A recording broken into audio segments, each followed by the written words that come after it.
지난 주간 고난주간이었습니다. 고난주간 주님의 고난에 동참하시면서 잘 보내셨습니까? 우리 교회 교인분들은 고난주간을 지나고 나시면 훨씬 더 안색이 좋아지셔서 오시는 것 같아요. 주님의 은혜인 것 같습니다. 고난주간은 주님께서 금요일 오전 9시 십자가에 못 박히셔서 오후 3시에 숨을 거두시고 토요일인 안식일은 온전히 이제 무덤에서 쉬십니다. 그리고 이제 부활의 그 아침, 안식 후 첫날 예수님께서 부활하시게 되었는데요. 초대교회 그리스도인들은 유대인과는 달리 그 안식 후 첫날인 일요일에 예수님의 부활을 기념하기 위하여서 모여서 서로 떡을 떼고 예배를 드렸습니다. 그것이 오늘날 주일 예배로 굳어진 것입니다. 그래서 우리가 매 주일 예배를 드리는 것은 주님의 부활을 기념하고 그 부활을 선포하며 또한 주님께서 부활하신 것이 우리들에게 무슨 의미가 있는지를 말씀을 통해서 살피는 그런 의미가 있는 매 주일을 보내고 있는 것인데, 특별히 1년 중에 하루 날을 정하여서 주님의 부활의 그 의미에 대해서 집중적으로 생각을 하는 부활절을 우리가 지키고 있습니다. 성탄절은 몇 월 며칠인가요? 어려운 거 물어봤어요. 죄송합니다. 잘 모르실 텐데요. 12월 25일이에요. 꼭 기억해 주시기 바라고. 근데 부활절은 며칠입니까? 부활절은 정해진 날짜가 없죠. 어떤 때는 4월 첫째 주고 어떤 때는 둘째 주 또는 셋째 주입니다.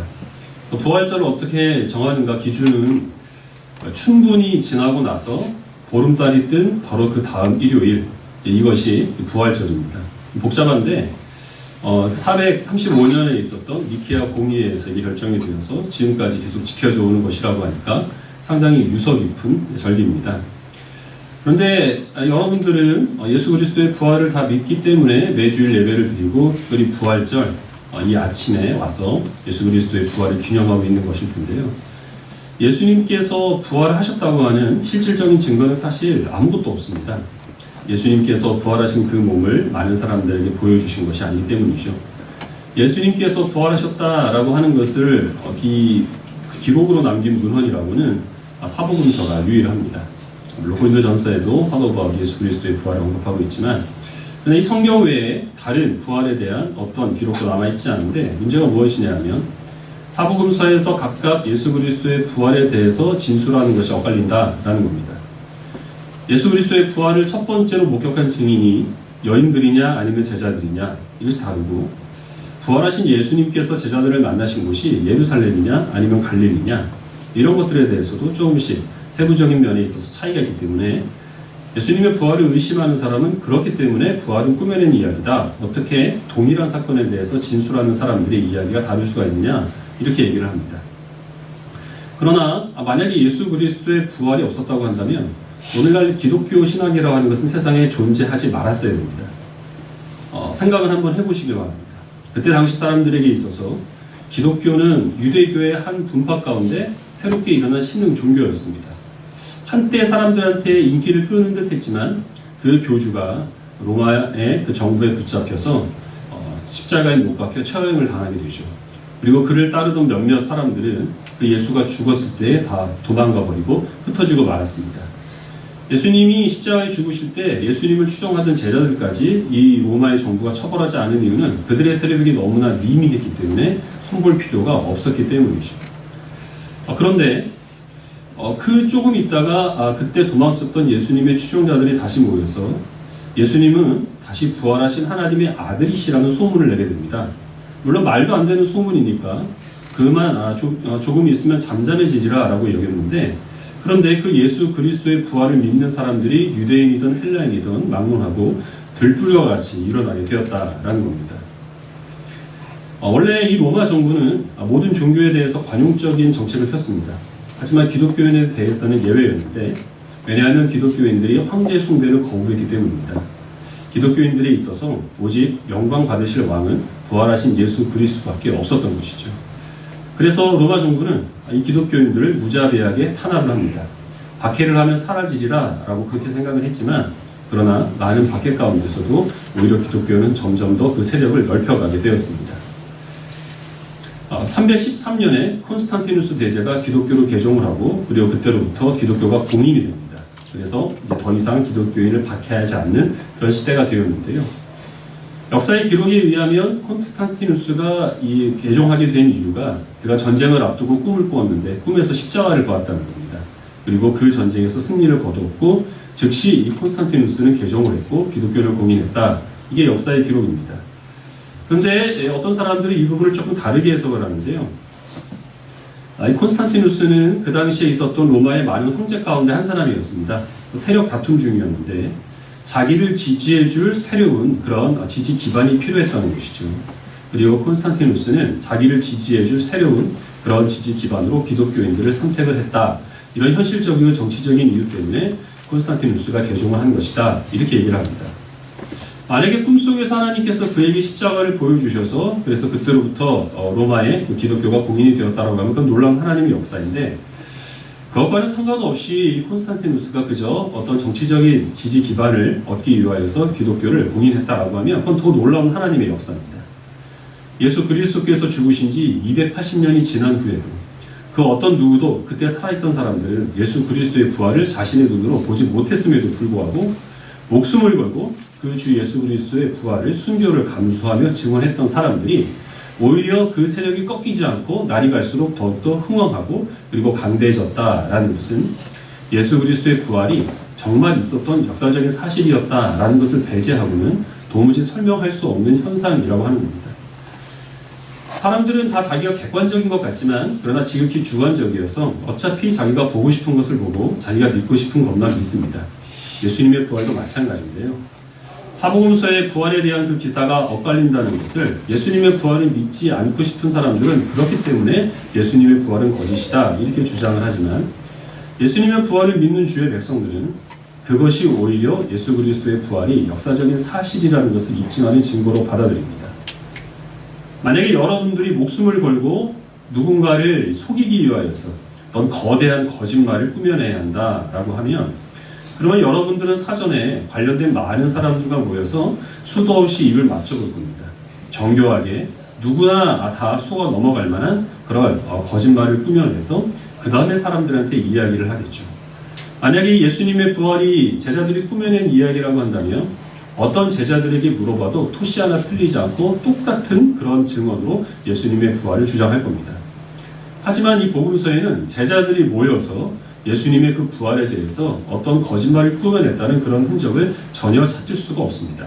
그저 자기가 본 대로 아니면 자기가 들은 대로 그렇게 복음서에 기록을 했기 때문에 그래서 복음서에 있는 부활의 기사들이 각각 다른 것이죠.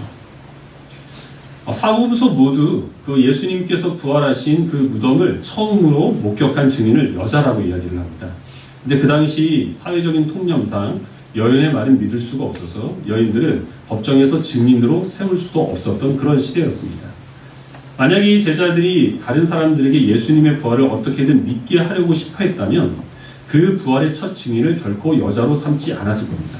그러나 이 제자들은 억지로 사람들한테 예수님의 부활을 믿게 설득할 의사가 전혀 없었기 때문에 모든 복음서의 제자들이 이 빈 무덤의 첫 증인을 여자로 삼은 것입니다. 그래서 성경은 예수 그리스도께서 부활하셨다는 강력한 증거가 됩니다. 그와 더불어서 예수님의 그 부활을 믿은 성도들의 삶이 예수 그리스도께서 부활하셨다는 또 다른 증거가 됩니다. 초대교회 성도들이 순교의 그 위협을 무릅쓰고 담대하게 복음을 전했던 이유, 그들이 복음을 전하다가 죽음을 당하면서도 평안하게 죽음을 맞이할 수 있었던 이유는 예수님의 부활을 믿는 사람들은 그 믿음으로 자신도 부활하게 될 것을 확신할 수 있었기 때문입니다. 그래서 부활하신 주님을 자기의 눈으로 보지 못한 사람들도 순교당하는 사람들의 평안한 죽음을 보면서 저들의 주장은 사실이구나 라는 것을 받아들이게 된 것이죠. 예루살렘 교회에 있었던 자신의 그 소유를 다 사도들의 밥 앞에 두고 필요에 따라 나눴었던 유무상통의 역사 또한 이 믿는 성도들의 그 소망이 이 땅에 있는 것이 아니라 부활 후에 하나님 나라에 있다는 것을 입증하는 강력한 증거가 된 것입니다. 그리고 오늘날은 하나님께서 우리를 그와 같은 부활의 증인으로 삼아주십니다. 예수님의 부활을 믿지 못하는 사람들에게 부활하신 예수님께서 직접 나타나셔서 내가 다시 살아났다라고 말씀하시는 것이 아니라 우리들이 이런 그 부활에 대한 확신을 가지고 세상에 소망을 두지 않고 영원한 하나님 나라에 소망을 두는 그런 우리의 삶을 통하여 하나님께서는 예수 그리스도의 부활을 증거하고자 하신 것입니다. 우리가 지금 이 자리에 모여서 예수 그리스도의 부활을 기념하고 우리가 들은 말씀대로 하나님께 순종하며 살아가면 주님께서 오실 때까지 우리들에게 맡겨주신 예수 그리스도의 부활을 증거하는 그 일들을 우리들은 잘 감당할 수 있게 된다는 것입니다. 오늘 읽은 이 말씀은 예수님께서 부활하신 그날 아침에 예수님께서 매장되셨던 그 무덤에서 어떤 일이 일어났는가라는 것을 가르쳐주고 있습니다. 예수님께서 갈릴리에서 예루살렘으로 입성을 하실 때 그때 갈릴리로부터 예루살렘까지 예수님을 따라온 여인들이 있었습니다. 오늘 누가복음에는 그 여인들의 이름이 막달라 마리아와 또 다른 마리아 그리고 요한나라고 그렇게 기록을 하고 있는데, 이 여인들은 자신들의 기대와는 달리 예수님께서 십자가에 못 박히시는 그런 끔찍한 비극을 직접 목격을 합니다. 하지만 생전에 예수님께 많은 은혜를 받았기 때문에 예수님의 그 시신에 향유를 발라드리는 예를 표하기 위하여서 예수님께서 죽으시고 안식일이 지나자마자 동이 트자마자 바로 그들은 예수님의 무덤으로 향유를 가지고 달려갑니다. 마가복음에 보면 이들은 예수님의 무덤에 갈 때부터 이미 걱정을 하고 있었습니다. 우리는 여인들이고 힘이 없는데 예수님의 그 무덤을 가로막고 있는 돌문을 누가 우리를 위해서 굴려줄 것인가, 이것을 걱정하고 있었습니다. 예수님께서 매장되신 무덤은 돌산을 깎아서 구멍을 내고 거기에 시신을 두고 커다란 돌문으로 입구를 봉한 무덤이었기 때문에 여인들인 이들이 누구의 도움 없이 그 돌문을 굴려내기는 불가능했다는 거죠. 근데 정작 무덤에 가보니까 돌문은 이미 굴려가고 그 무덤문이 열려 있었습니다. 여인들은 열린 무덤으로 들어가서 예수님의 시신을 찾았는데 예수님의 시신이 보이지 않는 겁니다. 예수님을 감쌌던 세마포만 거기에 놓여 있었습니다. 그때 찬란한 옷을 입은 두 사람이 나타납니다. 마태복음에는 이들의 정체가 천사라고 밝히고 있는데요. 이 천사들은 여인들에게 너희가 어찌하여 산자를 죽은 자 가운데서 찾느냐, 예수께서 갈릴리에 계실 때 너희에게 하신 그 말씀을 생각을 해보라. 그는 지금 여기 계시지 않고 부활하셨다라는 부활의 소식을 여인들에게 전합니다. 이 여인들은 그 소식을 제자들이 있는 곳으로 가서 전하는데, 마태복음에 보면 이 여인들이 제자들에게 가는 도중에 부활하신 예수님께서 이 여인들을 만났다라고 그렇게 기록을 하고 있습니다. 여인들이 무덤이 비어있다는 소식, 예수께서 부활하셨다는 소식을 제자들에게 전했을 때 말씀드린 대로 그 당시에 여인들의 말은 믿을 수 없는 것으로 여겼기 때문에 제자들은 이 여인들의 증언을 받아들이질 않습니다. 그러나 그 가운데서 베드로가, 요한복음에 보면 여기에 사도 요한까지 함께 이 여인들의 한 말을 확인해 보기 위하여서 무덤에 갔지만 이 베드로와 요한도 예수 그리스도를 볼 수 없었습니다. 시신은 없었고 무덤은 비어 있었습니다. 그리고 이후에 예루살렘 또는 갈릴리에서 예수님은 그 부활하신 육신을 11제자 모두에게 보이시게 됩니다. 이 여인들이 부활의 그 첫날, 안식 후 첫날, 부활의 아침에 예수님의 그 무덤을 찾은 이유는 예수 그리스도의 시신을 보기 위해서입니다. 그러나 이들이 본 것은 예수님의 시신이 아니라 그 무덤이 비어있다는 것, 빈 무덤만 그들이 보게 되었습니다. 그때 이 여인들은 어떤 마음을 품었을까요? 이 여인들은 생전에 예수님께 많은 은혜를 입었고 그 예수님께서 반드시 예루살렘 성에 입성하셔서 왕이 되셔서 우리를 다스릴 거라는 그런 큰 기대를 가지고 갈릴리에서부터 예루살렘까지 따라온 겁니다. 하지만 자신들의 기대는 예수님께서 십자가에 못 박혀 죽으심으로 무너지게 되었죠. 사랑하는 예수님을 그 십자가의 비참한 그 고통과 그리고 죽음으로 말미암아 영원히 잃어버리게 되었던 겁니다. 이 슬픔을 그들이 가눌 수 없었겠지만 그러나 이들은 어떻게든 용기를 내어서 간신히 마음을 추스리고 그 예수님의 시신에 향유를 발라드림으로 마지막 작별 인사를 하기 위하여서 무덤에 오른 겁니다. 사랑하는 예수님을 잃은 그 슬픔에 그리고 거기에 더하여서 그 마지막 남은 그 시신에 향유를 발라드리고 마지막 작별 인사를 고하려는 그 소망까지 꺾여버리게 된 것이죠. 무덤은 비어 있었고 예수님의 시신은 간 곳이 없었습니다. 그러나 예수 그리스도께서 부활하셨을 때 그때 모든 것은 다 달라지게 되었습니다. 예수님의 부활 이전에 이들이 갖고 있었던 사랑하는 예수님을 잃은 그런 아픔, 그 시신에 향유를 발라드리려고 했던 그 초라한 소망까지 꺾어버렸던 그들의 그 무참하고 그리고 비참한 심정, 그리고 지금까지 예수 그리스도만 바라보며 살아왔는데 예수님이 죽은 이상 이제 내가 무엇을 해야 하고 또 무엇을 소망하며 살아가야 할 것인가 라고 하는 그런 상실감, 그런 모든 것들이 낮잠을 자다가 잠깐 꾼 악몽과 같이 아무런 의미가 없는 것으로 변해버리고 말았다는 겁니다. 예수 그리스도의 부활은 이 비어있는 무덤의 의미까지 바꿔버리셨습니다. 예수 그리스도께서 부활하신 것을 이들이 알기 전에는 이 빈 무덤은 슬픔과 절망의 상징이었습니다. 실패와 그리고 낙심의 상징이었죠. 하지만 예수 그리스도께서 부활하신 이상 그 빈 무덤은 더 이상 이들에게 슬픔과 절망이 되지 않습니다. 오히려 예수 그리스도께서 부활하셨다는 증거가 되는 것이고, 그 예수 그리스도께서 부활하셨다는 사실을 믿는 그 자신이 주님과 같이 부활하게 됨으로 말미암아 어떤 죽음의 공포와 현실적인 그러한 두려움도 그들이 염려하지 않는 담대함을 이 빈 무덤을 통하여서 얻을 수 있게 되었던 것이죠.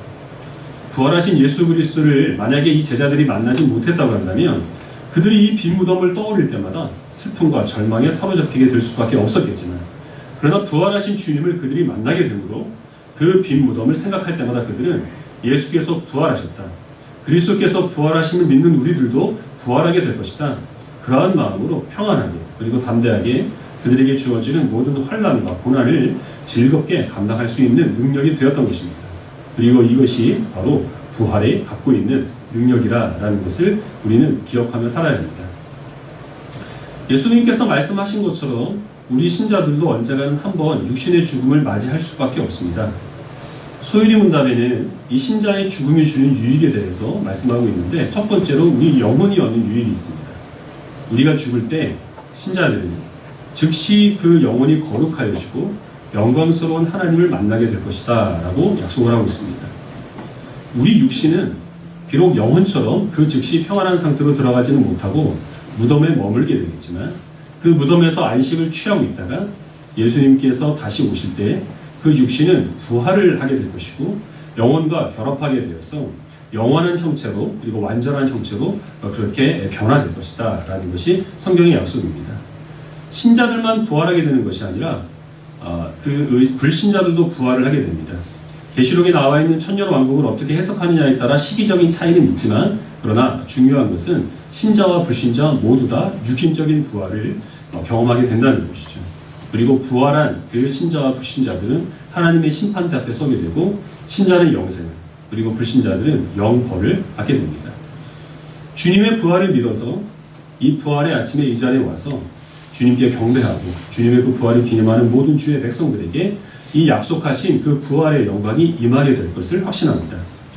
중요한 것은 주님의 부활은 우리가 죽은 후에 우리의 부활을 통하여서 영향을 끼치는 것뿐만 아니라 우리가 살아서 지금 숨쉬고 있는 바로 이 순간에도 주님의 부활은 여전히 역사하시는 하나님의 능력이 된다는 것을 우리는 기억해야 하는 겁니다. 5년 전 어느 날에 안산에 있는 한 세탁소에 그 닫힌 셔터 문에 이런 안내문이 붙어 있었습니다. 현탁이 찾았어요. 감사합니다. 현탁이는 그 세탁소 주인의 아들이거든요. 근데 현탁이는 다른 고등학교 학생이었습니다. 학교에서 제주도로 수학여행 간다고 해서 배를 탔다가 배가 침몰되는 바람에 실종이 됐습니다. 이웃 주민들이 그 사실을 알고 현탁아 돌아와라, 현탁이가 다시 돌아오기를 기도할게요 라는 그런 응원 문구들을 포스트잇에 써서 그 닫힌 세탁소 셔터 문에다가 붙여놓은 것이죠. 며칠 후에 잠수사들이 현탁이의 시신을 수습을 해서 부모님들은 그 현탁이의 장례를 치를 수가 있었습니다. 그리고서 그 현탁이를 찾을 수 있도록 그렇게 기도해준, 응원해준 이웃 사람들한테 감사하는 마음을 그 안내문을 통하여서 표현한 것이죠. 현탁이 찾았어요. 감사합니다. 저는 이제 사진으로 그걸 봤는데요. 그때 굉장한 충격을 받았습니다. 제가 그때까지 생각하는 사람이 겪을 수 있는 고통의 가장 극한은 사랑하는 사람이 죽음이라고 생각을 했거든요. 근데 그게 끝이 아니었다는 겁니다. 사랑하는 사람을 잃은 것도 큰 고통이지만 그 시선을 내 눈으로 보면서 마지막 작별 인사를 고하지 못하는 것, 그것은 또 다른 종류의 절망이 되어서 그 슬픔에 더하여서 사람을 극한까지 끌어내리는, 여기가 바닥인 줄 알았는데 알고 보니까 지하실이 하나 더 있더라 라고 하는 그런 고통까지 사람을 끌어내릴 수 있다. 사람에게 있어서, 인생에 있어서 절망의 밑바닥이 어디인가 하는 그런 생각을 갖게 되었습니다. 오늘 예수님의 빈 무덤을 확인한 이 여인들도 똑같은 마음이었을 겁니다. 사랑하는 예수님을 잃은 그 슬픔에 더하여서 그 예수님께 마지막 작별 인사를 고하지 못하는 그런 고통이 이 빈 무덤의 여인들에게 안겨준 겁니다. 그러나 이 빈 무덤이 안겨주는 고통은 여인들만의 고통이 아니라 현탁의 아버지의 고통만이 아니라 우리 모든 사람들도 언젠가는 그 아픔 앞에 마주할 수밖에 없다는 것이죠. 그 누구도 이 빈 무덤을 피해갈 수는 없습니다. 여러분들이 지금까지 살아오시면서 많은 것들을 겪으셨을 겁니다. 그 가운데서 여러분들을 가장 아프게 했던 것, 가장 힘들게 했던 것들을 생각을 해보면 만약에 그 일을 내가 다시 한번 겪으면 그때처럼 내가 그것을 이겨낼 수 있을까라는 그런 생각을 하게 됩니다. 도무지 그것을 감당할 수 없을 것 같고 다시는 그런 일들을 겪지 않아야 할 것 같은 그런 마음이 났습니다. 하지만 그보다 더 심한 일들도 얼마든지 겪을 수 있다는 것이 우리 인생의 경험을 통하여서 우리들에게 알려주시는 바입니다. 그리고 그럴 때 우리는 빈 무덤을 마주하게 되는 겁니다. 뉴스를 보면 정말 끔찍한 사건들이 많이 일어납니다. 자기가 사는 아파트에 불을 지르고 도망쳐 나오는 주민들을 무참하게 칼로 살해한 그런 사람들의 이야기를 들으면 정말 마음이 안타까우면서 또 한편으로는 내가 그 일의 피해자가 되지 않아서 다행이다 하는 그런 마음을 갖습니다. 그런데 그런 일을 겪은 그런 주민들도 그 일을 겪기 전에는 다 똑같은 마음을 가졌겠죠. 내가 그 일의 당사자가 되지 않아서 참 다행이다. 하지만 이 비극은 언제 어떤 모습으로 우리들에게 그 모습을 나타낼지 알 수는 없는 것이기 때문에 지금까지 나는 그 일을 겪지 않았다라는 것에 대해서 때로는 감사하고 때로는 다행으로 여기겠지만 언제 내가 이런 상상도 할 수 없는 그런 비극적인 일에 희생자가 될지 우리는 모르는 그런 세상을 살아가고 있습니다. 누가 우리에게 나에게는 그런 일이 일어나지 않을 것이다 라는 것을 장담할 수 있겠습니까? 때로는 걱정과 근심이 정말 우리를 무력하게 만들 때가 있습니다. 정말 염려스럽고 그리고 또 걱정되는 그런 일들이 계속해서 연이어서 일어나게 되면 그러면 우리는 우리 삶에 있어서 내가 어디까지 버틸 수 있을 것인가 라는 그런 한계를 정해놓게 됩니다. 그리고 이를 악물고 내가 여기까지만 견뎌보자. 그런데 그 한계를 넘어가 버리게 되면 그럴 때 우리는 부활하기 전에 이 여인들이 그 빈무덤을 마주한 그런 심정이 됩니다. 인생에 있어서 절망의 밑바닥은 과연 어디까지인가? 그리고 우리는 급격한 무력함에 빠지게 되는 것이죠. 믿는 사람이든 믿지 않는 사람이든 인생에 있어서 이 빈무덤을 피해갈 수는 없습니다. 우리 그리스도인들이 이 인생에 있어서 소망을 삼아야 될 것은 무엇이겠습니까? 절망과 슬픔의 빈 무덤을 예수 그리스도의 승리와 우리 장래의 소망으로 바꿔주신 주님의 부활만이 우리들의 소망이 된다는 사실을 기억하시기 바랍니다. 성경을 한 구절만 더 살펴보겠습니다. 디모데 후서 2장 8절부터 12절까지 말씀입니다. 디모데 후서 2장 8절부터 12절입니다.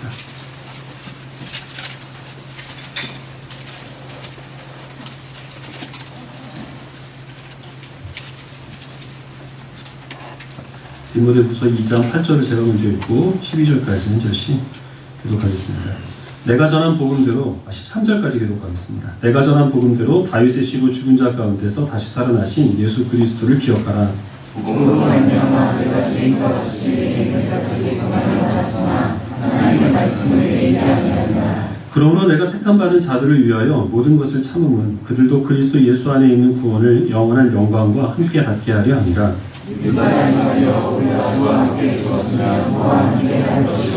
참으면 또한 함께 왕으로 탈 것이요 우리가 주를 부인하면 주도 우리를 부인하실 것이라. 우리는 이쁨이 없을지라도 주는 항상 이끄시니 자기를 부인하실 수 없으시리라. 아멘. 바울은 디모데에게 예수 그리스도의 부활을 생각하라 라고 이렇게 말하고 있습니다. 주님의 부활을 생각한다고 한들 우리의 현실이 바뀌지는 않습니다. 이 당시 바울이 처한 현실은 복음을 전하다가 매를 맞고 감옥에 갇히고 죽음의 위협을 당하는 것이었습니다.